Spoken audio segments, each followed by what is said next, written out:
మీ అందరితో ఎన్నికైన తర్వాత మీ ఆశీర్వచన మేరకు తప్పకుండా భవిష్యత్తులో మీ ఆకాంక్షలకు అనుగుణంగా పనిచేస్తామనే మాట మనం చేస్తా ఉన్నా.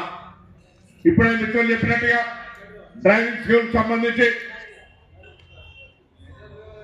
ఏర్పాటు చేసే అంశం కానీ ఈరోజు రాష్ట్ర వ్యాప్తంగా దేశవ్యాప్తంగా అనేకమైనటువంటి మార్పులు చేర్పులు జరుగుతూ ఉన్నాయి.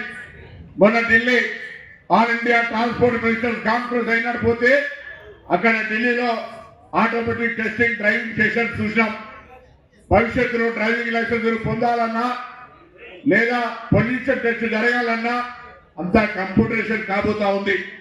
దీనికి కారణం రాష్ట్రంలో రవాణా పరంగా ఎవరికి ప్రాణ నష్టం జరగద్దని ఇప్పుడు రోడ్డు సేఫ్టీకి సంబంధించిన మాసోత్సవాలు జరుపుకుంటా ఉన్నాం.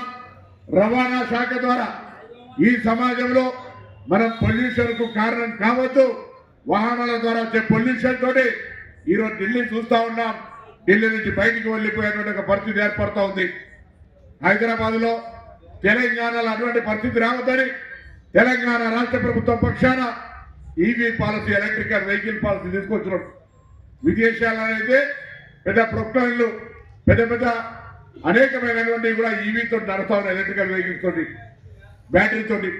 రాబోయే కాలం ఇప్పటికీ బస్సులు మేము హైదరాబాద్ లో 2800 బస్సుల్ని ఎలక్ట్రానిక్ బస్సులు కొనబోతా ఉన్నాం. ఇప్పటికే కరీంనగర్, వరంగల్, నిజామాబాద్, నల్గొండ, హైదరాబాద్ తదితరుల దగ్గర ఎలక్ట్రానిక్ బస్సులతో వ్యవహారం చేస్తా ఉన్నాం. తప్పకుండా ఈవీ లారీలు ఉండి ఉంటాయి. నేను కూడా వెరిఫై చేస్తా. రాబోయే కాలంలో పొల్యూషన్ సంబంధించి డీజిల్ యొక్క ఖర్చును ఆదా చేసుకునే విధంగా ఒకవేళ లారీలకు సంబంధించి ఎలక్ట్రానిక్ ఉత్పాదన జరిగేటువంటి పరిస్థితి ఉంటే వాటి మీద కూడా కాన్సన్ట్రేషన్ చేయాలని సందర్భంగా కోరుతా ఉన్నా. లోడ్ ఎంతైతే దాన్ని పేరు చేయాలో అంతే విధంగా ఉండే విధంగా తయారు చేస్తారు. తప్పకుండా రాబోయే మార్పులో మీరు కూడా ముందుకు రావాలని సందర్భంగా నేను కోరుతా ఉన్నా.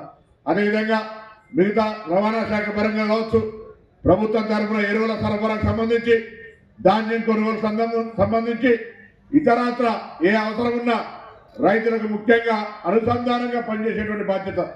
ఇవాళ ఈ వస్తువు ఇక్కడి నుంచి వేరే ప్రాంతానికి తరలించడానికి ఉపయోగపడేటువంటి రవాణా వ్యవస్థకు మూల కారకులైన మీరు తప్పకుండా సానుకూలంగా స్పందించండి.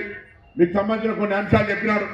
ఇన్సూరెన్స్ మరి అఖండమైనటువంటి ఎంప్లాయ్మెంట్ డిపార్ట్మెంట్ ద్వారా ఉంది, కానీ ఎప్పుడైంది ఏమి అనేది లేదు.